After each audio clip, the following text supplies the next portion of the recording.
اعوذ باللہ من الشیطان الرجیم بسم اللہ الرحمن الرحیم ان اللہ وملائکتہ یصلون علی النبی یا ایہا الذین آمنوا صلوا علیہ وسلموا تسلیما اللہم صلی علی سیدنا و نبینا و شفیعنا و مولانا محمد وعلی آل محمد وبارک وسلم۔ محترم خواتین و حضرات، السلام علیکم۔ پیام صبح کے ساتھ ایک بار پھر حاضر میں ہوں آپ کا میزبان انیق احمد۔ خواتین و حضرات، پیام صبح میں قرآن کریم کے مختلف آیات پر بات کرتے ہیں۔ ہمارے ملک کے ممتاز علماء روزانہ تشریف لاتے ہیں اور قرآن کریم کے ان آیات کے معنی مفاہیم ہم تک پہنچاتے ہیں اور ہمیں بتاتے ہیں، سمجھاتے ہیں ہمیں کہ قرآن کریم کی یہ آیات ہم سے کس کس انداز سے مخاطبت ہوتی ہیں اور اللہ تعالی ہمیں کیسا دیکھنا چاہتا ہے اور اللہ تعالی ہمیں کہاں دیکھنا چاہتا ہے۔ خواتین و حضرات، قرآن کریم سے ہم قربت حاصل کرتے ہیں اس گفتگو کے بعد جو ہمارے معزز علماء عطا فرماتے ہیں۔ خواتین و حضرات، آج ہم سورہ حشر کی آیت نمبر 7 پر بات کروائیں گے اپنے ملک کے ایک ممتاز عالم دین سے، مفسر قرآن سے۔ اللہ تعالیٰ فرما رہا ہے اور سرکار دو عالم صلی اللہ علیہ وآلہ وسلم کے مقام کو بھی کیا متعین کیا جا رہا ہے، سوال رکھیں گے ہم۔ اللہ فرماتا ہے جو کچھ بھی اللہ بستیوں کے لوگوں سے اپنے رسول صلی اللہ علیہ وآلہ وسلم کی طرف پلٹا دے، وہ اللہ اور رسول صلی اللہ علیہ وآلہ وسلم اور رشتہ داروں اور یتامہ اور مساکین اور مسافروں کے لیے ہے، تاکہ وہ مال تمہارے مالداروں ہی کے درمیان گردش نہ کرتا رہے۔ خواتین و حضرات، جیسے کہ میں نے عرض کیا تھا کہ یہاں سرکار دو عالم صلی اللہ علیہ وآلہ وسلم کے مقام کو متعین اللہ تعالیٰ کر رہا ہے۔ خواتین و حضرات، ایک سوال ہم یہ بھی رکھیں گے کہ کیا رسول کریم صلی اللہ علیہ وآلہ وسلم کے حکم کی تعمیل اللہ کے حکم کی تعمیل ہے؟ ہم سوال یہ بھی رکھیں گے کہ اللہ تعالیٰ یہاں جو فرما رہا ہے کہ کہ لا یکون دولتم بین الاغنیاء منکم، اس سے مراد کیا ہے؟ یعنی ارتکاز دولت نہ ہو، مال چند مالداروں کے ہاتھوں میں ہی نہ گھومتا رہے۔ دولت کی تقسیم، اس کے تعلق سے دین کیا تعلیم کرتا ہے؟ پھر اللہ تعالیٰ فرماتا ہے وہی بات جو میں نے ابھی رکھی تھی کہ سرکار دو عالم صلی اللہ علیہ وآلہ وسلم کی حیثیت ہمارے لیے کیا ہے۔ کیا دین صرف نام ہی نہیں اس بات کا کہ سرکار دو عالم صلی اللہ علیہ وآلہ وسلم کی اتباع کی جائے؟ وَمَا آتَاكُمُ الرَّسُولُ فَخُذُوهُ وَمَا نَهَاكُمْ عَنْهُ فَانْتَهُوا۔ اللہ اکبر، جو رسول تمہیں دیں لے لو، جس سے روک دیں رک جاؤ۔ بمصطفیٰ برساں خیش راک دی ہما اوست، اگر بہو نہ رسیدی تمام بولہبیست۔ اللہ اکبر، اللہ اکبر۔ یہ اقبال کے اس شعر پہ بھی ہم ایک عاشق رسول سے بات کروائیں گے جو ہمارے آج کے معزز مہمان ہیں، تشریف فرما ہیں اسلام آباد میں، محترم ڈاکٹر حبیب الرحمن عاصم صاحب۔ ڈاکٹر صاحب تشریف فرمائے ہمارے ساتھ اسلام آباد سے، ہمارے ملک کا ممتاز نام، پڑھاتے ہیں مختلف جامعات میں، پیام صبح کا لازمی جز تشریف لاتے ہیں اور ہماری علمی کمی کو دور فرما دیتے ہیں، ہمیں قرآن کریم سے قریب کر دیتے ہیں۔ ڈاکٹر حبیب الرحمن عاصم صاحب کو خوش آمدید کہتے ہوئے پروگرام کا آغاز اللہ تعالیٰ کے بابرکت نام سے، سورہ حشر اور آیت نمبر 7۔ اعوذ باللہ من الشیطان الرجیم، بسم اللہ الرحمن الرحیم۔ ما أفاء الله على رسوله من أهل القرى فلله وللرسول ولذي القربى واليتامى والمساكين ولذي القربى واليتامى والمساكين وابن السبيل كي لا يكون دولة بين الأغنياء منكم وما آتاكم الرسول فخذوه وما نهاكم عنه فانتهوا واتقوا الله إن الله شديد العقاب صدق اللہ العظیم۔ جو کچھ بھی اللہ بستیوں کے لوگوں سے اپنے رسول صلی اللہ علیہ وآلہ وسلم کی طرف پلٹا دے وہ اللہ اور رسول صلی اللہ علیہ وآلہ وسلم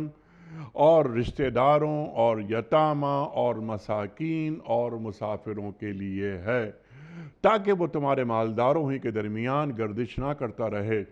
جو کچھ رسول صلی اللہ علیہ وآلہ وسلم تمہیں دے دیں وہ لے لو، اور جس سے تمہیں روک دیں رک جاؤ۔ اللہ سے ڈرو، اللہ سخت سزا دینے والا ہے۔ خواتین و حضرات، محترم ڈاکٹر حبیب الرحمن عاصم صاحب کی خدمت میں اس سے پہلے کہ ہم رکھیں آج کے پروگرام کے حوالے سے پہلا سوال، کل کے پوچھے گئے سوال کا درست جواب اور آج کا سوال آپ کی خدمت میں۔ کل کا سوال ہمارا یہ تھا کہ وہ کون سے نبی ہیں جن کو اللہ تعالیٰ نے 100 سال مردہ رکھنے کے بعد دوبارہ زندہ کیا؟ درست جواب حضرت عزیر علیہ السلام۔ آج کا سوال نوٹ فرما لیجئے، حضرت شعیب علیہ السلام کی قوم کون سی بری عادت میں مبتلا تھی؟ ناپ تول میں کمی کرتے تھے، غریبوں پر ظلم کرتے تھے، یا نماز نہیں پڑھتے تھے؟ جو درست جواب آپ سمجھتے ہوں روانہ فرمائیے۔ ہمارے فون نمبرز ہیں 0092213452709، ہمارا دوسرا فون نمبر ہے 009221343000980، ہمارا ای میل ایڈریس ps@dunyatv.tv، ہمارا SMS کا نمبر 3031، اور ہمارا واٹس ایپ کا نمبر ہے 009232182509194۔ ڈاکٹر صاحب ارشاد فرمائیے کہ سورہ حشر آیت نمبر 7 کیا مخاطبت کر رہی ہے؟ ارشاد۔ بسم اللہ الرحمن الرحیم۔ سب سے پہلے اللہ تعالیٰ کا شکر کہ اس نے ہمیں توفیق دی اپنے کلام کو سمجھنے کے لیے، اور اس پیغام کو لوگوں تک پہنچانے کا بھی اسی نے موقع دیا ہے۔ دیکھیے آج کی جو آیت ہے، جیسے آپ نے خود بھی ذکر کیا، مختلف موضوعات پر مشتمل ہے، اور ہر موضوع ایسا ہے کہ جو ہماری زندگی میں بہت بڑی رہنمائی کا ذریعہ بنتا ہے۔ بس یہ ضرورت ہے کہ اللہ کی باتوں کو، اللہ کے کلام کو خود بھی سمجھیں، دوسروں کو بھی سمجھائیں، اور نہ صرف سمجھیں بلکہ عملی زندگی میں اس کو نافذ کرنے کی کوشش کریں۔ یہ اللہ کی توفیق سے ہوگا، اور دوستوں کی دعاؤں سے ہوگا، اور اللہ تعالیٰ کی طرف سے جو بھی محنت کا موقع مل رہا ہے اس کے سبب سے ہو رہا ہے۔ انیق بھائی دیکھیے، پہلا جو فرمان اس آیت کا ہے جس کے لیے آپ نے ترجمہ فرمایا کہ جو بھی اللہ تعالیٰ اپنے رسول کی طرف بستیوں والوں کی طرف سے لوٹا دے یا پلٹا دے، اس کا بنیادی پس منظر جو ہے ان معرکوں سے ہے، ان غزوات سے ہے، ان مقابلوں سے ہے، یا جہاد کی ان صورتوں سے ہے جس میں رسول اللہ صلی اللہ علیہ وسلم نے مختلف مقامات پہ اپنے لشکر بھیجے، اپنے افراد بھیجے، کہیں لوگوں کو دعوت و تبلیغ کے لیے اور کہیں باقاعدہ قتال کی صورت میں ان نافرمانوں کا قلع کما کرنے کے لیے جو تبلیغ دین میں رکاوٹ بن رہے تھے یا جو مسلمانوں کو مختلف قسم کی اذیتیں پہنچانے کے منصوبے بنا رہے تھے۔ تو یہ تمام اسباب جو ہیں ہمیں جہاد اور قتال کے راستے میں نظر آتے ہیں۔ تو کئی معرکے تو ایسے ہوئے جس میں باقاعدہ آمنا سامنا ہوا، قتال ہوا اور اس میں لوگ مارے گئے، یقتلون و یقتلون کی تفسیر بنے کہ وہ قتل کرتے بھی ہیں اور قتل ہوتے بھی ہیں، شہداء کی بھی مثالیں مل رہی ہیں اور مقتولین کے بھی۔ لیکن کئی مقامات ایسے بھی آئے اور موقع ایسے بھی آئے کہ جب اسلامی لشکر یا اس کی تعداد کو دیکھ کر یا اس کے رعب اور دبدبے کو دیکھ کر یا اللہ کے رسول صلی اللہ علیہ وسلم کی اپنی ذاتی جو ایک برکت اور جو رعب آپ کو عطا کیا گیا تھا، اس کی وجہ سے مختلف بستیوں والوں نے جب آس پاس کے حالات کو دیکھا، مسلمانوں کی ایمان کی کیفیت کو دیکھا، تو بغیر لڑے انہوں نے اپنی زمینیں اور اپنے علاقے ان کے حوالے کر دیے۔ تو جب بھی کوئی ایسا قتال کا معرکہ پیش آیا جس میں مسلمان باقاعدہ جسمانی طور پر شریک ہوئے، دو بدو مقابلہ ہوا اور پھر دشمنوں کو زیر کر لیا گیا، اس کے نتیجے میں جو مال ان کے ہاتھ میں آیا اس کو اسلامی شریعت کی روح سے اور قرآن مجید کی آیات کی روشنی میں مال غنیمت کے طور پر پہچانا جاتا ہے۔ سب لوگ اس کے بارے میں جانتے ہیں کہ مال غنیمت جب بھی کسی معرکے کے نتیجے میں اہل ایمان کو میسر آیا تو اللہ رب العزت کے رسول نے اس مال غنیمت کو سب سے پہلے ان مجاہدین میں تقسیم کیا جو اس لشکر میں شامل ہو کر اس معرکے میں شریک تھے۔ اور عمومی طور پر آپ علیہ السلام کا یہ انداز ہوا کرتا تھا کہ جو بھی مال غنیمت میسر آتا اصحاب کو، ان کو حکم دیا جاتا تھا کہ وہ کوئی بھی مال غنیمت اپنے قبضے میں اپنے طور پر خود سے نہ لیں، بلکہ وہ رسول اللہ صلی اللہ علیہ وسلم کی خدمت اقدس میں پیش کر دیں، اور پھر آپ اس کے 4 حصے وہ اس لشکر میں تقسیم کر دیتے، ان افراد کی محنت، جد و جہد اور جتنا ان کا اس میں شرکت کا حصہ ہوا کرتا تھا اس کے مطابق، اور اس کا ایک حصہ اپنی فوج کے دیگر تقاضوں کو پورا کرنے کے لیے، آئندہ آنے والے معرکوں کی تیاری کے لیے رسول اللہ صلی اللہ علیہ وسلم مخصوص کر لیا کرتے تھے۔ لیکن جب بھی کسی ایسے علاقے میں آپ علیہ السلام کا لشکر گیا کہ جہاں بغیر کسی لڑائی کے ان لوگوں نے اپنا علاقہ آپ کے حوالے کر دیا یا آپ کے لشکریوں کے حوالے کر دیا، تو وہاں باقاعدہ اللہ کی طرف سے اس بات کا حکم آیا کہ اب جو بھی تمہیں میسر آ رہا ہے اس میں تمہاری تگودو، نہ تم نے اونٹ دوڑائے نہ گھوڑے دوڑائے، نہ اس میں باقاعدہ قتال کے معرکے وجود میں آئے، اللہ تعالیٰ کی خصوصی مدد کی بنا پر یہاں پر تمہارا تسلط قائم ہوا اور اللہ تعالیٰ نے تمہیں ان پر غالب کر دیا۔ اب اس کے نتیجے میں جو بھی میسر آ رہا ہو تو وہ رسول اللہ صلی اللہ علیہ وسلم کے حوالے کر دیا جائے، اور وہ سارا کا سارا مال فلاح انسانیت، اور اس میں لشکر بھی شامل ہوتے، عوام بھی شامل ہوتے، ریاست کے دیگر امور بھی شامل ہوتے، تو ان کی ضرورتوں کو پورا کرنے کے لیے رسول اللہ صلی اللہ علیہ وسلم عام طور پر اس کو استعمال فرمایا کرتے ہیں، اور اس مال کو مال فے کہا گیا، اور اس مال کو مال فے کہا جاتا ہے۔ آج کی اس آیت کے پہلے جز میں اللہ رب العزت نے بالکل وہ والا اسلوب اور طریقہ اختیار کیا کہ جس میں صرف ایک عمومی حکم نہیں ہے بلکہ اس حکم کی دیگر تفصیلات بھی اس میں شامل فرما دی۔ اور سب سے پہلا نقطہ وہ قابل غور ہے کہ اے لوگو، جو اللہ تعالیٰ رسول کے ذریعے سے تم تک مال پہنچا دے، جو بستیوں والے تمہیں دے دیں، تو فَلِلَّهِ، تو وہ اللہ کے لیے ہے۔ اب پہلا نقطہ جو ہے وہ ہمیں اس پر رکنا چاہیے، اس اعتبار سے کہ اس کے بعد جتنے بھی مصارف کا ذکر کیا جا رہا ہے یا جن ضرورتوں کو افراد کی صورت میں بیان کیا جا رہا ہے تو اس میں فرد اور اس کی ضرورت سمجھ میں آنے والی بات ہے، لیکن جب اللہ کی بات آئے تو اللہ تعالیٰ کو تو کسی چیز کی حاجت نہیں ہے، وہ تو مالک کل ہے، وہ تو تمام چیزوں سے غنی اور ہر چیز سے بے پرواہ ہے، اس کے لیے کیا؟ تو یہاں بنیادی نقطہ یہ ہے کہ حقیقت میں جو مال بھی خرچ کیا جا رہا ہو یا اسے استعمال کیا جا رہا ہو یا اس کی تقسیم کی جا رہی ہو، وہ چاہے غنیمت کی صورت میں ہو، زکوٰۃ کے انداز میں ہو، صدقات کی شکل میں ہو یا فے کی کوئی شکل ہو، در حقیقت وہ صرف اور صرف اللہ کی مرضی، اس کی رضا اور اس کی محبت میں صرف کیا جانا چاہیے۔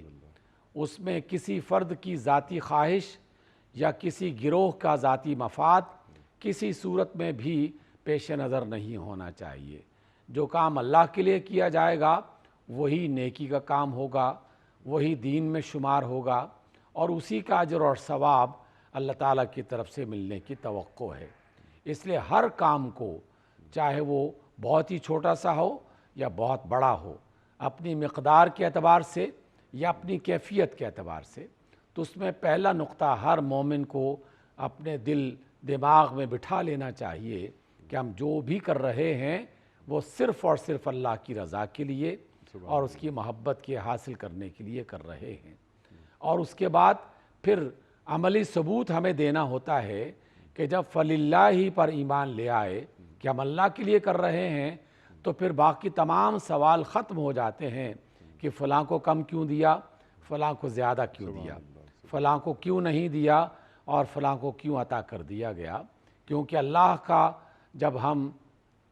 ذکر کرتے ہیں، اس کی مرضی اور اس کی رضا کا ذکر کرتے ہیں، تو پھر اللہ تعالیٰ کے ہر حکم کے سامنے سر تسلیم خم کرنا یہ ایمان کی علامت بنتی ہے، یہ تقوی کا نشان بنتا ہے۔ اس اعتبار سے اللہ کے رسول صلی اللہ علیہ وسلم کا حوالہ دیتے ہوئے اللہ نے اپنی بات کو آگے بڑھایا کہ وہ اللہ کے لیے ہے، یعنی اللہ کی رضا اور اس کی محبت کے لیے ہے، وَلِلرَّسُولِ، اور رسول کا جب ذکر آتا ہے تو ان کی محبت بھی اس میں شامل ہوگی اور ان کی ضروریات کا خیال رکھنا بھی اس میں شامل ہوگا۔ اس اعتبار سے کہ اللہ تعالیٰ نے اپنے رسول کو اس دنیا میں لوگوں کے سامنے ایک انسان کی شکل میں اس لیے بھیجا تھا تاکہ لوگ انہیں قابل اتباع بنائیں اور ان کی پیروی کرنے کے لیے اپنے آپ کو تیار پائیں، عقل کے طور پر بھی اور روحانی اور ایمانی انداز میں بھی، کہ رسول اللہ صلی اللہ علیہ وسلم اگرچہ اللہ تعالیٰ کی خاص برکتوں میں رہتے ہیں اور ان پر خاص عنایات ہمیشہ نچھاور ہوتی رہتی ہیں اللہ تعالیٰ کی طرف سے، لیکن اس کے باوجود رسول اللہ صلی اللہ علیہ وسلم کو بھوک بھی لگتی ہے، پیاس بھی لگتی ہے، زندگی کی جو جسمانی ضرورتیں ہیں اور حاجتیں ہیں وہ بھی اللہ تعالیٰ نے ان کے ساتھ لگا رکھی ہیں، نہ صرف ان کے ساتھ بلکہ ان کی آل کے ساتھ، ان کے گھر والوں کے ساتھ، ان کے اقارب کے ساتھ، تمام وہ لوگ کہ جو نسبی طور پر آپ کے ساتھ تعلق رکھتے ہیں یا اس کے علاوہ دیگر ان کے تعلقات ہیں۔ تو اللہ تعالیٰ کی طرف سے یہ حکم آیا کہ تم نے ان اموال کو جو مختلف طریقوں سے تم تک پہنچ رہا ہے، اس میں رسول اللہ صلی اللہ علیہ وسلم کی ضرورتوں کا اور ان کے اہل و عیال کی ضرورتوں کا بھی خیال رکھنا ہے۔ اور پھر اس کے بعد ان افراد کا ذکر کیا گیا جن کے بارے میں تمام لوگ بالکل واضح انداز میں جانتے ہیں کہ انہیں تو باقاعدہ حاجت ہے، یہ کسی فقر، تنگ دستی، غربت کا شکار ہیں یا اس وقت کسی مشکل میں مبتلا ہو سکتے ہیں، تو اس لیے پھر ان کی ترتیب بتائی اور اس ترتیب میں بھی اللہ تعالیٰ نے باقاعدہ ایک لاجیکل طریقہ بتا دیا اور یہ کئی مقامات پر اللہ کی طرف سے ہمیں عطا فرمایا گیا ہے۔ کیا خوبصورت بات ہے، دنیا میں معیشت کو بہتر بنانے کے لیے اور مددگار جو بھی ادارے ہوں، افراد ہوں، تنظیمیں ہوں، ان کو یہ طریقہ بتانے کے لیے کہ سب سے پہلے جو تمہارا زیادہ قریبی ہے اس کی ضرورتوں کا خیال رکھو، اور پھر آہستہ آہستہ پڑوس در پڑوس اور قرابت در قرابت اس کو آگے بڑھاؤ، اور جو لوگ دوسرے بھی اس میں شامل ہونا اس پہ ضروری ہیں تو ان کو بھی شامل کرتے چلے جاؤ۔ اس لیے وَلِذِي الْقُرْبَى پہلے ان کا ذکر کیا گیا ہے، قرابت داروں کا۔ قرابت داروں کے حوالے سے چونکہ مال فے کی بات ہو رہی ہے، اس لیے علماء کی ایک غالب اکثریت وہ اس بات پر متفق ہے، غالب اکثریت اس بات پر متفق ہے کہ مال فے میں رسول اللہ صلی اللہ علیہ وسلم کے ساتھ وہ افراد جو نسبی طور پر آپ سے زیادہ قریب ہیں، آپ کی آل اور آپ کے اقارب، ان کا حق فائق ہے، زیادہ ہے، ان کا خیال زیادہ رکھنا چاہیے، کیونکہ اللہ تعالیٰ نے ان کے حوالے سے کئی اور موقعوں پر اہل ایمان کو روک دیا ہے کہ یہ والا مال تم میرے رسول اور میرے رسول کے اقارب کو، قرابت داروں کو، ان کی آل کو تم نے نہیں دینا۔ لیکن جب ان سے منع کیا گیا ایک مقام پر تو ضرورت تو موجود ہے، کیونکہ وہ دنیا میں رہتے ہیں، دنیا میں اللہ تعالیٰ کا جو قانون فطرت ہے وہ ان پر بھی لاگو ہوتا ہے، تو پھر علماء کی غالب اکثریت اس بات پر متفق ہے کہ اس میں جو ہاشمی ہیں، اس میں جو سادات ہیں، ان کو اس میں زیادہ شریک کیا جائے، اگرچہ دیگر اہل ایمان کو بھی شریک رکھا گیا ہے۔ والیتامی والمساکین وابن السبیل، جو یتیم ہیں چونکہ وہ زیادہ ضرورت مند ہوا کرتے ہیں، اور مساکین، مسکین کے بارے میں آپ کے ان پروگراموں میں کئی بار ذکر ہوا۔ رسول اللہ صلی اللہ علیہ وسلم نے بالکل واضح انداز میں ارشاد فرمایا کہ مسکین وہ نہیں ہے جو لوگوں کے سامنے ہاتھ پھیلاتا پھرتا ہے، بلکہ مسکین وہ ہے جو حاجت مند تو ہے لیکن ایک باغیرت باوقار زندگی بسر کرنا چاہتا ہے اور کسی کے سامنے ہاتھ نہیں پھیلاتا، لیکن آس پاس کے لوگوں کو اندازہ ہو جاتا ہے، ان کی خبریں پہنچتی رہتی ہیں کہ بندہ ضرورت مند ہونے کے باوجود بھی اپنی سفید پوشی کو چھپائے ہوئے ہے، اس کا بھرم رکھے ہوئے ہے، تو ان افراد تک اللہ تعالیٰ کی طرف سے دیا ہوا مال، وہ مال فے چونکہ یہاں ذکر ہو رہا ہے، لیکن اس کے علاوہ بھی جو مال ہیں ان تک پہنچایا جائے۔ وابن السبیل کو بھی اس میں شامل کر دیا گیا، مسافروں کو، جو مسافر ہیں۔ بالکل ٹھیک۔ تو اس لیے اللہ کی طرف سے یہ بنیادی تعلیمات اس پہلے حصے میں ہمیں عطا فرمائی گئی۔ سبحان اللہ، سبحان اللہ، سبحان اللہ، سبحان اللہ۔ اور فوراً وجہ بتا دی کہ ایسا نہ ہو کہ مال محض مالداروں کے درمیان ہی گھومتا رہے۔ کہ لا یکون دولتم بین الاغنیاء منکم، اللہ اکبر۔ ارتکاز دولت کے خلاف ہے دین۔ حضرت علی مرتضیٰ کرم اللہ وجہہ کا ایک قول یاد آیا کہ جہاں کہیں تم مال جمع شدہ حالت میں دیکھو تو یہ جان لو کہ کسی غریب کا حق مارا گیا ہے۔ جناب اللہ اکبر، اللہ اکبر۔ دین ارتکاز دولت نہیں چاہتا۔ آج اکنامسٹ بڑی بڑی تھیریز لاتے ہیں، سرکولیشن آف ویلتھ 1400 سال پہلے قرآن بتا رہا ہے کہ سرکولیشن آف ویلتھ ہوگی، کنسنٹریشن آف ویلتھ نہیں ہوگی۔ اللہ اکبر۔ تقسیم دولت کے حوالے سے دین کا کیا کلیہ ہے ڈاکٹر صاحب؟ انیق بھائی، یہ جو آپ نے بات ارشاد فرمائی ہے، حقیقت میں معاشیات پر جتنا بھی جو ہے وہ گفتگو کی جائے اور جتنی بھی دنیا میں اس کے نظریات پیش کیے گئے ہیں، سب سے بنیادی مرکزی جو اصول اور ضابطہ بنتا ہے وہ یہ ہے کہ دولت کو کہیں بھی ارتکاز یعنی جمع ہونے کا، اس کو کسی ایسے مقام پر رکھنے کا فیصلہ نہیں ہونا چاہیے کہ جسے دوسرے لوگ استعمال نہ کر پا رہے ہوں، جس سے دوسرے لوگ فائدہ نہ اٹھا رہے ہوں۔ دولت اللہ تعالیٰ نے بنائی ہی اس لیے ہے تاکہ لوگوں کی ضروریات پوری ہوتی رہیں اور وہ لوگوں کے درمیان میں گردش کرتی رہے۔ اس وجہ سے قدم قدم پر اللہ کی طرف سے اور اس کے رسول کی طرف سے کئی ایسی باتیں بیان کی جا رہی ہیں اور کی جاتی ہیں جس میں ہر بات گھوم پھر کر اسی نقطے پر آ کے رک جاتی ہے۔ پہلی بات اگر میں ذکر کرنا چاہوں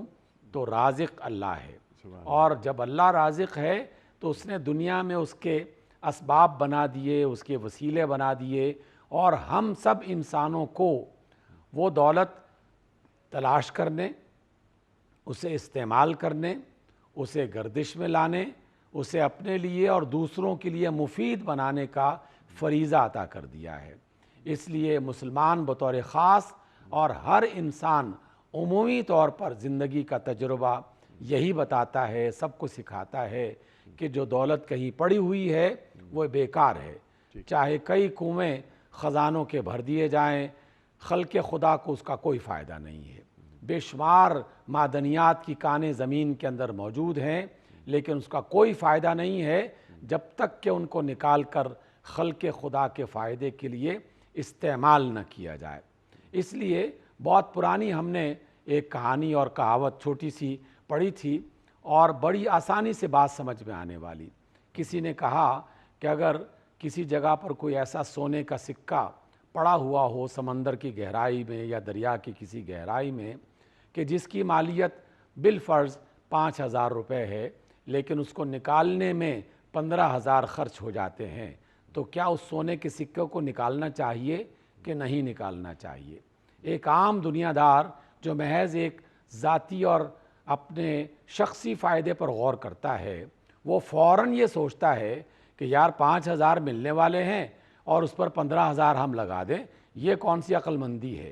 لیکن اصل بات یہ ہے کہ وہ 5,000 جو وہاں پڑے ہوئے ہیں یہ کسی کے کام نہیں آ رہے۔ جب ان کو نکال لیا جائے گا تو جو 15,000 اس پر خرچ کیے جائیں گے تو اب یہ 20,000 ہو جائیں گے، 20,000 خلق خدا کے لیے مفید ہوں گے۔ اس لیے ایسا عمل لازماً کرنا چاہیے کہ جس میں دولت مستقل تقسیم ہوتی چلی جائے۔ اس لیے مال فے کا ذکر آیا، لیکن قرآن مجید میں اور کئی مقامات پر آپ وراثت کے احکام پڑھ کے دیکھ لیں، کسی بھی شخص کے پاس ہزاروں ایکڑ زمین ہو، لیکن اگر وہ واقعی اسلامی اصولوں پر اسے تقسیم کرنا شروع کر دے تو چند سال کے بعد وہ زمین کے ٹکڑے انسانوں میں تقسیم ہونا شروع ہو جائیں گے اور بے آباد علاقے آباد ہونا شروع ہو جائیں گے، اور اس آباد علاقوں سے خلق خدا کو بہت زیادہ فائدہ ملے گا۔ ہم جو بے شمار قسم کی قباحتیں اپنے اسلامی معاشروں میں یا غیر اسلامی معاشروں میں دیکھتے ہیں کہ مال کسی بڑے کو دے دیا گیا یا محدود کر لیا گیا، یا اور کئی ایسی رسمیں جیسے ہمارے کئی علاقوں میں سنتے رہتے ہیں، قرآن سے شادی کر دو، درختوں سے شادی کر دو، فلاں بے شمار قسم کی جو ہے نا وہ واہیات قسم کی صورتیں، لیکن ان سب کے پیچھے ذرا سا غور کیا جائے تو پتہ چلتا ہے کہ دولت سے محبت اور دولت کا ارتکاز، آپ نے یہ لفظ استعمال کیا، اب سننے والے اور جاننے والے یقیناً اس کا معنی جان چکے ہوں گے کہ اس کا معنی ہے دولت کو جمع کر کے اس کو استعمال میں نہ لانا۔ تو ارتکاز دولت جو ہے اسلام اس کے خلاف ہے، اور ہر اچھا معاشرہ، ترقی کرنے کی راہ پہ چلنے والا معاشرہ وہ اس بات کو پسند نہیں کرتا۔ اس لیے اللہ اور اس کے رسول صلی اللہ علیہ وسلم نے خود بھی اس پر عمل کیا، اور آپ اور سب ہم جانتے رہتے ہیں، آپ کے ان پروگراموں میں کئی بار اس کا تذکرہ ہوا کہ رسول اللہ صلی اللہ علیہ وسلم کے وصال کا وقت قریب تھا، آپ ممبر پر تشریف فرما ہوئے، گفتگو کرنے ہی والے تھے کہ اچانک تیزی سے اٹھتے دوڑتے ہوئے اپنے حجرے میں جاتے ہیں اور کچھ دیر کے بعد واپس آ کے خطبہ شروع کرتے ہیں۔ لوگوں نے دریافت کیا کہ یا رسول اللہ کیا ایسا موقع آ گیا اور کیا ایسی بات تھی کہ آپ اتنی تیزی سے گئے اور پھر واپس آئے؟ آپ نے فرمایا کہ اتنا تھوڑا سا جو ہمارے پاس مال غنیمت میں مال آیا ہوا تھا وہ سونے کا ایک معمولی سا حصہ گھر میں موجود تھا، میں نے مناسب نہیں سمجھا کہ وہ گھر میں پڑا رہے، کہ اسی حالت میں اگر میں اللہ کے پاس چلا جاؤں تو اللہ تعالیٰ کو کیا جواب دوں گا کہ تم دنیا میں میرے پاس آگے وہاں سے اور تمہارے گھر میں یہ دولت پڑی ہوئی تھی، اس کو استعمال یعنی تقسیم کیوں نہیں کیا؟ تو یہ معمولی سی بات اگرچہ لگتی ہے لیکن حقیقت میں بہت بڑی بات ہے، بہت بڑی بات ہے۔ ایمان کا وہ جز روشن ہو جاتا ہے جو اللہ کے رازق ہونے کے حوالے سے ہم اکثر بیان کرتے رہتے ہیں یا خود اپنے آپ کو سمجھاتے رہتے ہیں۔ سبحان اللہ۔ تو یہ تقسیم دولت، ارتکاز دولت نہ ہو، یہ خدائی کنبہ ہے۔ الخلق و عیال اللہ، تمام مخلوق اللہ کا کنبہ ہے، جو رب کا ہے وہ سب کا ہے۔ اچھا، اب یہاں پر جو آپ بات فرما رہے تھے ڈاکٹر صاحب، بہت ساری باتیں ذہن میں آ رہی ہیں دین نام ہی مزاج رسول کریم صلی اللہ علیہ وآلہ وسلم کی تفصیلات کا ہے۔ جی ہاں بالکل۔ اللہ اکبر۔ انیق بھائی، آپ نے یہ بہت خوبصورت جملہ ارشاد فرمایا ہے۔ حقیقت میں سیرت کی کتابیں جو ہیں وہ تاریخ کی کتابیں نہیں ہیں، احادیث مبارکہ محض روایات نہیں ہیں، یہ رسول اللہ صلی اللہ علیہ وسلم کی ہستی، آپ کی شخصیت، آپ کا کردار، آپ کی اخلاق، آپ کا وہ تعارف کہ جو آپ کے رگ و پے میں نہ صرف چھپا ہوا تھا بلکہ لوگوں کے سامنے ظاہر تھا، اس کو تلاش کرنا در حقیقت سیرت کا مطالعہ کرنا ہے۔ اس لیے رسول اللہ صلی اللہ علیہ وسلم کی شریعت میں صرف وہ احکام یاد نہ کیے جائیں کہ کتنے تولے سونا پر زکوٰۃ ہوگی اور کتنے پر چھوٹ مل جائے گی، یہ والے سوالات بھی اگرچہ جائز ہیں، ناجائز نہیں ہیں، لیکن جو اہل عشق ہے نا، اللہ سے محبت کرنے والے لوگ، وہ مزاج شناس رسول بنتے ہیں کہ آپ علیہ السلام نے یہ والا کام جو کیا تو اس کے پیچھے کون سی ایسی دانائی اور حکمت تھی جو ہمیں سکھانا مطلوب تھی۔ اور آج کی اس گفتگو میں جو بنیادی دانائی ہمیں سکھائی گئی ہے کہ دولت استعمال کرو اپنی ضرورتیں پوری کرنے کے لیے، لیکن دولت سے محبت نہ کرو، دولت سے عشق نہ کرو کہ اسے جمع کر کے اپنے پاس سینت کے رکھ لو اور پھر یہ سمجھو کہ یہ ہمیشہ میرے پاس ہی رہے گی۔ اللہ تعالیٰ نے تو اس کے بارے میں سخت ترین الفاظ میں مذمت فرمائی کہ وہ لوگ کہ جو مال جمع کرتے ہیں اور وہ یہ سمجھتے ہیں کہ یہ مال ان کو ہمیشہ کی زندگی عطا کر دے گا، اللہ تعالیٰ ان کو بھی اور ان کے مال کو بھی دوزخ میں ڈال کے اس کو سخت ترین سزا میں ان کو دوچار کر دے گا۔ تو اس لیے اللہ تعالیٰ کی طرف سے جو بنیادی نقطہ ہے کہ دولت ہماری ضرورت کے لیے ہے اور ہمارے بھائیوں کی ضرورت کے لیے ہے، اور اس میں اللہ تعالیٰ نے ایک ایسا کرشمہ رکھا ہوا ہے کہ میں جو سکہ اپنے بھائی کے لیے استعمال کروں گا وہ کچھ دنوں کے بعد گھما کے واپس میرے پاس ہی آ جائے گا اور وہ میری کسی نہ کسی اور ضرورت کو پورا کرنے میں مددگار بن رہا ہوگا۔ تو اس دائرے میں شامل ہو جائیں تو سبھی کا بھلا اور سب کی خیر ہو جائے گی۔ سبحان اللہ۔ مطلب دولت پر ناگ بن کر نہ بیٹھو۔ اللہ کے رسول صلی اللہ علیہ وآلہ وسلم کا ارشاد کہ ہر امت کا ایک فتنہ ہوتا ہے، میری امت کا فتنہ مال ہے۔ اللہ اکبر۔ اچھا ڈاکٹر صاحب، اگر میرے پاس 10-20 گھر ہوں، 10-20 گاڑیاں ہوں اور میرے پاس کوئی ایک لامحدود دولت میرے اکاؤنٹ میں پڑی ہوئی ہو اور میری زندگی کا مقصد کچھ اور ہو گیا ہو، یعنی عبد الدینار و عبد الدرہم جو ہم نے آپ سے سیکھا، یہ اللہ کے رسول فرما رہے ہیں صلی اللہ علیہ وآلہ وسلم کہ درہم و دینار کا بندہ۔ اب اتنی تمام دولت، اتنے اثاثے جب میرے پاس آ جاتے ہیں اور آ گئے تو کیا میرے پاس اتنی دولت آ جانا سرکار دو عالم صلی اللہ علیہ وآلہ وسلم کے نزدیک ایک پسندیدہ عمل ہے؟ انیق بھائی، میں بالکل بغیر کسی تکلف کے یہ جملہ بڑی وضاحت کے ساتھ کہہ سکتا ہوں کہ اللہ کے رسول کو اور اللہ تعالیٰ کو انتہائی ناپسند ہے یہ عمل، اور وہ افراد جو ہیں جو اس طرح کی صورتوں میں موجود ہیں ان کا ایمان آخرت پر یا تو نہیں ہے یا اتنا کمزور ہو گیا ہے کہ انہیں اللہ تعالیٰ کی تقدیر پر، اللہ تعالیٰ کے رازق ہونے پر کوئی یقین اور ایمان نہیں ہے۔ وہ یہ سمجھتے ہیں کہ ہم اتنی دولت چھوڑ کے جائیں کہ ہماری 7 نسلیں کھاتی رہیں اور یہ دولت ختم نہ ہو، لیکن تاریخ ایسے لوگوں سے بھری پڑی ہے۔ ہم اپنے بچپن میں ایسی کہانیاں پڑھا کرتے تھے کہ فلاں بادشاہ اور اس کے پاس 7 کنویں زر و جواہر سے بھرے ہوئے تھے، لیکن حالات ایسے ہوئے کہ ایک ایک کر کے سارے کنویں ختم ہو گئے، اور یہ تو ایک محض کہانی تھی، لیکن حقیقت میں آج بھی ایسے لوگ موجود ہیں جن کے پاس کئی کنویں خزانوں سے بھرے ہوئے ہیں، اور وہ یہ سمجھتے ہیں کہ ہم دنیا سے جائیں گے تو ہماری 7 نسلیں وہ اس سے کھاتی رہیں گی۔ اگلی نسلوں کے مال پر چوکیداری کرتے ہوئے گزر جاتے ہیں۔ چوکیداری گزر جاتی ہے، اس میں نہ صرف بلکہ یہ بھی ایک حقیقت بن کے ہزارہا بار لوگوں کے سامنے آ چکی کہ مرنے کے بعد آنکھ بند ہونے کے فوراً بعد کون ضمانت دے سکتا ہے کہ ان کی نسلوں میں سے کتنے باقی رہیں گے اور ان کی نسلوں میں سے کتنے لوگ اس دولت سے فائدہ اٹھا سکیں گے۔ انیق بھائی، میں آپ کی اجازت سے وہ پرانا جو ہے وہ واقعہ نہیں ہے، پرانا نہیں ہے، ہماری آنکھوں دیکھی بات، آپ اور ہم موجود تھے اسی دنیا میں اور موجود ہیں اللہ تعالیٰ کے فضل سے۔ جب اس علاقے میں زلزلہ آیا تو کشمیر کے علاقے میں مظفر آباد اور حبیب اللہ گڑھی، حبیب اللہ میں جو ہے وہ کئی ایسے واقعات، لیکن ایک واقعہ دریائے نیلم کے کنارے پر ایک ایسا ہوٹل کا مالک جو 5 منزلہ اور نہ جانے ممکن ہے کون سا سٹار اس ہوٹل کا تھا، وہ لوگ سمجھتے تھے کہ بہت امیر آدمی ہے، لیکن دوسرے روز زلزلے کے دوسرے روز لوگوں نے اس ہوٹل کے مالک کو اس قطار میں کھڑے ہوئے دیکھا کہ وہ لوگوں کے سامنے ایک لقمہ روٹی کا مانگنے کے لیے کھڑا ہوا تھا۔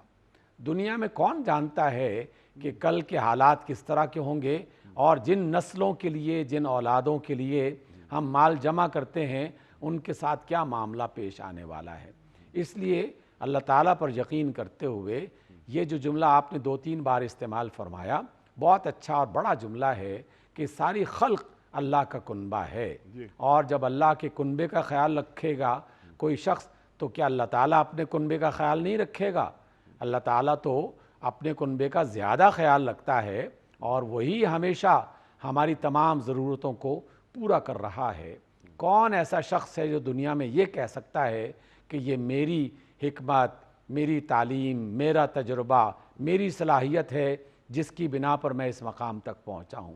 یہ تو اللہ تعالیٰ کی طرف سے آزمائش بن کے اس کے پاس مال و دولت کی کوئی صورت آ گئی، اسے تو ڈرنا چاہیے، خوف زدہ ہو جانا چاہیے کہ اس کا امتحان زیادہ کڑا ہوگا، زیادہ سخت ہوگا ان غریبوں کے مقابلے میں جو آج مشکل میں ہیں، جو صبح کا کھانا کھا لیں تو رات کے کھانے کی فکر ہوتی ہے۔ اگرچہ یہ بھی المناک بات ہے، لیکن آخرت کے حوالے سے میں کبھی کبھار سوچتا ہوں تو ایسے لوگ زیادہ اچھے ہوں گے قیامت کے روز کہ جن کے پاس مال جمع نہیں ہوا اور وہ اپنی بنیادی ضرورتوں کو پورا کرنے کے لیے مشکل زندگی بسر کرتے رہے، اور وہ لوگ زیادہ اذیت میں ہوں گے جو دنیا میں لمبی تان کے سوتے رہے، مال و دولت کا ایک ذخیرہ ان کے پاس تھا اور وہ یہ سمجھتے رہے کہ ہم بڑے خوشحال ہیں۔ خوشحالی تو وہ ہے جو آخرت میں انسان کو خوشحالی ملے گی۔ ہاں، دنیا میں اپنے آپ کو اچھی زندگی بسر کرنے کے لیے محنت ضرور کی جائے،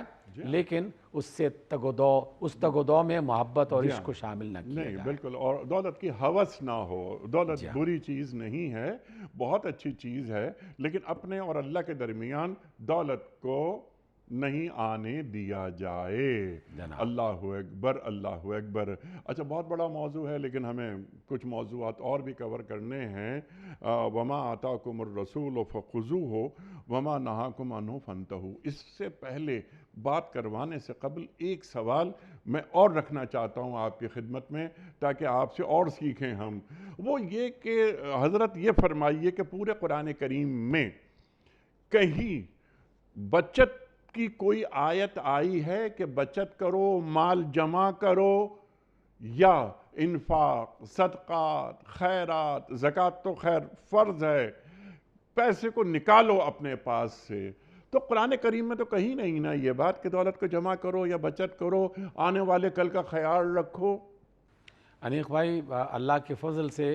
پورے قرآن مجید کو کئی بار پڑھنے کا موقع ملا، لیکن میرے محدود علم میں ایسی کوئی آیت نہیں ہے کہ جس میں بچت کے بارے میں اللہ کی طرف سے ترغیب دی گئی ہو۔ خرچ کرنے کے تو احکام باقاعدہ موجود ہیں، اور ترغیب دی گئی ہے کہ خرچ کرتے رہو، خرچ کرتے رہو۔ اللہ اکبر۔ یسألونک ماذا ینفقون قل العفو۔ یہ پوچھتے ہیں کہ کیا خرچ کریں اللہ کی راہ میں؟ قل العفو، جو ضرورت سے زیادہ ہے وہ خرچ کر دو۔ اللہ اکبر، اللہ اکبر۔ اور یہ زکوٰۃ کے بعد کے مسائل ہیں۔ اچھا ڈاکٹر صاحب، اب یہاں ایک بہت بڑا موضوع، کیونکہ وقت بھی اب ختم ہو رہا ہے ہمارے پروگرام کا۔ اللہ اکبر۔ سرکار دو عالم صلی اللہ علیہ وآلہ وسلم کی حیثیت کا تعین۔ وما آتاکم الرسول فخذوہ وما نہاکم عنہ فانتہوا۔ ارشاد فرمائیے آپ۔ انیق بھائی، واقعی یہ والی جو آیت کا جز ہے، یہ والا، یہ بہت بڑا موضوع ہے، اور آپ نے اس بات کو 2-3 بار اس لیے بھی دہرایا تاکہ لوگوں کا اندازہ ہو جائے، اور واقعی انہیں اندازہ ہونا چاہیے۔ جو نادان کم عقل لوگ یہ سمجھتے ہیں کہ محمد صلی اللہ علیہ وسلم محض ایک پیغامبر تھے اور ان کا کام تھا کہ وہ یہاں سے کچھ چیز لیں اور وہاں تک پہنچا دیں، اللہ کی طرف سے جو بات آئے وہ انسانوں تک پہنچا دیں، یقیناً یہ ان کا مرکزی اور بنیادی کام تھا، لیکن اللہ کے رسول صلی اللہ علیہ وسلم وہ محض ایک ڈاکیہ والا کام نہیں کر رہے تھے۔ اللہ نے اپنے رسول کا انتخاب جس بنیاد پر کیا، جس طریقے سے آپ کی تربیت فرمائی، جس طریقے سے آپ کو دنیا کی تمام تر آلائشوں سے معصوم اور محفوظ رکھا، ان تمام چیزوں کا یہ تقاضا تھا کہ رسول اللہ صلی اللہ علیہ وسلم کو ایک اعلیٰ مقام پر فائز کیا جائے، ایک ایسے اعلیٰ مقام پر کہ جس میں حلال اور حرام، نیکی اور بدی، جائز اور ناجائز، کرو اور نہ کرو، ان کے بارے میں فیصلہ براہ راست رسول اللہ صلی اللہ علیہ وسلم کی طرف سے ملنا شروع ہو جائے۔ اس لیے رسول اللہ کے فرامین، قرآن مجید کی آیات کی تفسیریں، وہ محض کسی ایک عام مفسر، کسی عام محدث، کسی عام عالم کے انداز میں رسول اللہ بیان نہیں فرمایا کرتے تھے، بلکہ خود اس کلام کا حصہ بنتے ہوئے، اللہ تعالیٰ کی مشیت اور اللہ تعالیٰ کی مرضی کا جز بنتے ہوئے، اللہ تعالیٰ کی محبت اور اللہ تعالیٰ کی روشنی اور نور کا ایک مکمل اس کی مثال بنتے ہوئے لوگوں کے سامنے پیش کیے گئے۔ اس لیے اللہ نے بار بار یہ فرمایا کہ یہ رسول تمہارے لیے اسوہ حسنہ ہیں۔ اسی وجہ سے ایک عام مفتی، ایک عام علامہ، ایک عام مفسر اور دانشور کوئی بات کہے، آپ اس کو مانیں نہ مانیں، کوئی فرق نہیں پڑتا، لیکن رسول اللہ صلی اللہ علیہ وسلم کسی بات کا حکم دے دیں اور کوئی کہے کہ میں نہیں مانتا، وہ ایمان کے دائرے سے نکل جائے گا۔ اللہ تعالیٰ کے محبوب بندوں میں شامل ہونا تو دور کی بات ہے، وہ اللہ تعالیٰ کے عتاب اور عذاب کا شکار ہو جائے گا۔ اس لیے رسول کی کسی بات کا انکار نہیں کیا جاتا، نہ کیا جانا چاہیے، نہ کیا جا سکتا ہے۔ البتہ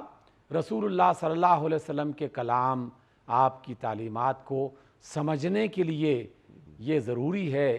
کہ آپ علیہ السلام کے جتنے بھی حکم ہیں ان کو ان کے حالات کے مطابق دیکھتے ہوئے، اور رسول اللہ صلی اللہ علیہ وسلم کی اس مرضی اور منشا کو اس میں سے تلاش کیا جائے کہ اللہ کے رسول نے کون سا حکم، کون سی بات کس مناسبت سے بتائی، کس مناسبت سے دیا، اور اس کام کو کرنے میں کون سا طریقہ ہمیں اختیار کرنا چاہیے۔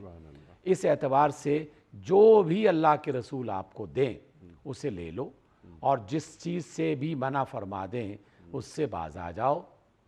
اب اس بات کو سمجھنے کے لیے ان فقہا اور ان اہل علم سے جو ہے وہ رابطہ کرنے کی ضرورت ہے، کیونکہ میں ایک عام آدمی جہالت کے کسی درجے میں موجود ہوں، تھوڑا بہت جاننے کا موقع مل گیا، میں ایک بات کو ایک خاص انداز میں سمجھ رہا ہوں، لیکن اس حقیقت تک پہنچنے کی میرے اندر صلاحیت نہیں ہے، تو دنیا کے ہر شعبے میں بنیادی اصول یہ ہے کہ اپنے سے زیادہ پڑھے لکھے، اپنے سے زیادہ سمجھدار افراد سے رابطہ کیا جائے، تاکہ یہ پتہ کیا جائے کہ اللہ کے رسول صلی اللہ علیہ وسلم کا اس بات میں کیا منشا تھا۔ اس لیے وہ جو آپ نے آج کے پروگرام میں جملہ استعمال فرمایا، بہت ہی مزے کا اور اچھا جملہ ہے، میرا جی چاہتا ہے کہ اسے دہرایا جائے کہ مزاج شناسی رسول جو اللہ کے صحابہ تھے، انہوں نے اللہ کے رسول کی کس بات کو کس انداز میں سمجھا، ان سے روشنی حاصل کرنا یقیناً ہمارے لیے مفید ہوگا۔ آپ دیکھتے ہیں مثالیں بہت ساری ہیں، لیکن ایک مثال کہ سورۃ النصر نازل ہوئی، کیا اذا جاء نصر اللہ والفتح، جب اللہ کی مدد آ گئی اور اللہ تعالیٰ کی طرف سے نصرت اور کامیابی آ گئی، لوگ جوق در جوق اسلام میں داخل ہو رہے ہیں، اور آپ سے کہا گیا کہ آپ شکرانے کے طور پر ذکر کریں، نماز پڑھیں۔ ایک عام آدمی یہ سمجھتا ہے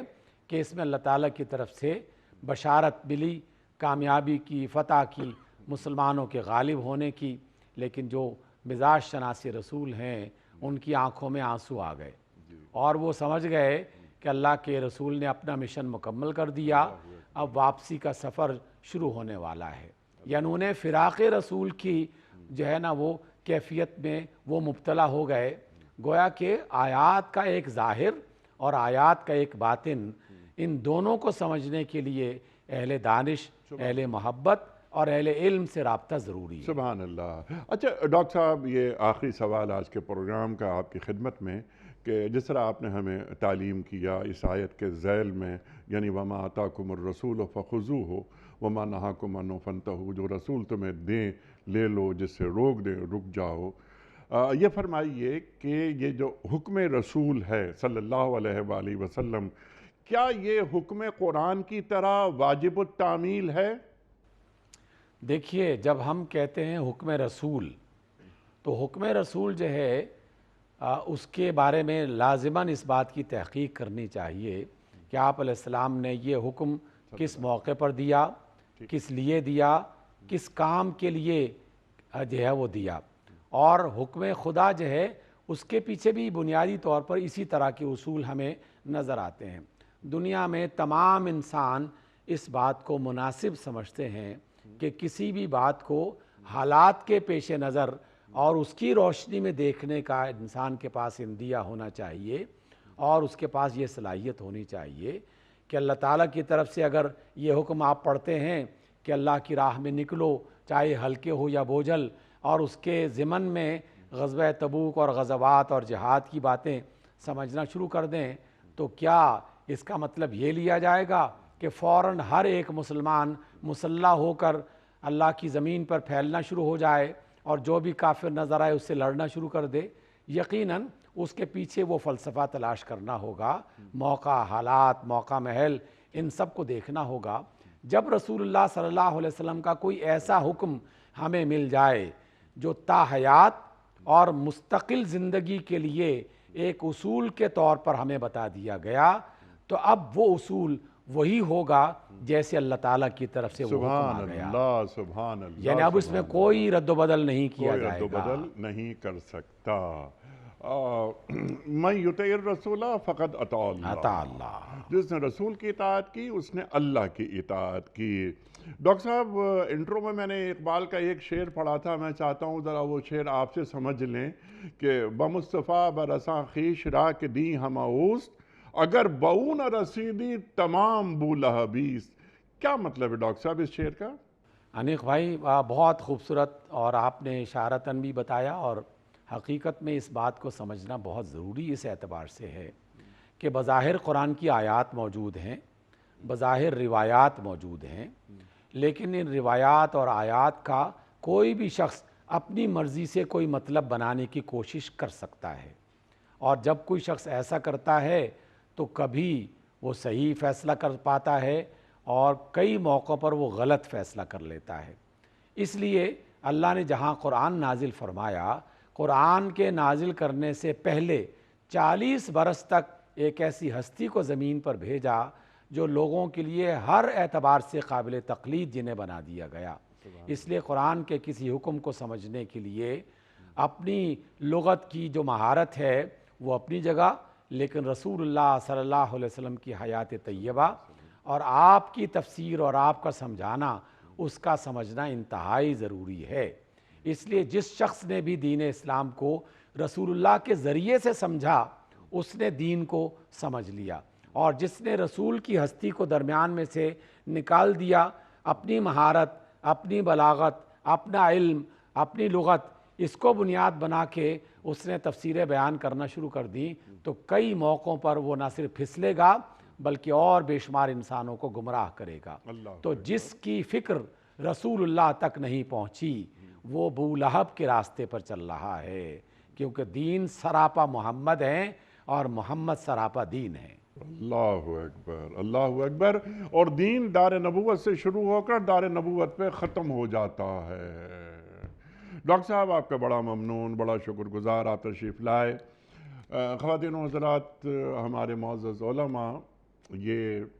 بڑے ہم ان کے شکر گزار رہتے ہیں، بڑے ممنون احسان رہتے ہیں کہ یہ تشریف لاتے ہیں، ہمیں دین سے قریب کرتے ہیں، قرآن کریم کا علم ہم تک منتقل کرتے ہیں۔ یہ سورہ حشر کی آیت نمبر 7 پر ہمارے معزز مہمان محترم ڈاکٹر حبیب الرحمن عاصم صاحب نے کتنے اہم نکات بالکل واضح کر دیے بہت آسان الفاظ میں کہ ہمارا اپنے رسول صلی اللہ علیہ وآلہ وسلم سے کیا تعلق ہے۔ وقت مکمل ہوا ہمارے آج کے پروگرام کا، بہت ساری باتیں مزید ہو سکتی ہیں لیکن وقت محدود اور گفتگو لامحدود، اور جب اس سے بڑے بڑے موضوعات ہوں تو وقت گزرتے ہوئے پتہ ہی نہیں چلتا کہ کتنا وقت گزر گیا۔ کوئز کل کا سوال ہمارا یہ تھا کہ وہ کون سے نبی ہیں جن کو اللہ تعالیٰ نے 100 سال مردہ رکھنے کے بعد دوبارہ زندہ کیا؟ درست جواب حضرت عزیر علیہ السلام۔ آج کا سوال نوٹ فرما لیجئے، حضرت شعیب علیہ السلام کی قوم کون سی بری عادت میں مبتلا تھی؟ ناپ تول میں کمی کرتے تھے، غریبوں پر ظلم کرتے تھے، یا نماز نہیں پڑھتے تھے؟ جو درست جواب آپ سمجھتے ہوں روانہ فرمائیے۔ ہمارے فون نمبرز ہیں 0092213452709۔ ہمارا دوسرا فون نمبر ہے 009221343000980۔ ہمارا ای میل ایڈریس ps@dunyatv.tv، ہمارا SMS کا نمبر 3031، اور ہمارا واٹس ایپ کا نمبر ہے 00923258250194۔ وقت قرآن اندازی کا، اور آج مہمان نہیں کوئی کراچی میں، تو یہ ہیں محمد اکرم قاضی صاحب کراچی سے۔ محمد اکرم قاضی صاحب کراچی سے آپ کی خدمت میں دنیا ٹی وی کی جانب سے دینی کتب پر مشتمل گفٹ ہیمپر آپ کے گھر بذریعہ کوریئر روانہ کیا جا رہا ہے۔ آپ کو بہت بہت مبارک ہو۔ پیام صبح کا اختتام ہوتا ہے روزانہ ایک قول پر، اور وہ قول ہوتا ہے صاحب نہج البلاغہ امیر المومنین حضرت علی مرتضیٰ کرم اللہ وجہہ کا۔ آپ فرماتے ہیں، اہل فضل اور اصحاب کمال کے ساتھ میل جول رکھو تاکہ سعادت اور بزرگی حاصل ہو۔ اہل فضل اور اصحاب کمال کے ساتھ میل جول رکھو تاکہ سعادت اور بزرگی حاصل ہو۔ سبحان اللہ سبحان اللہ۔ اپنے میزبان انیق احمد کو کل تک کے لیے اجازت دیجیے۔ خدا حافظ۔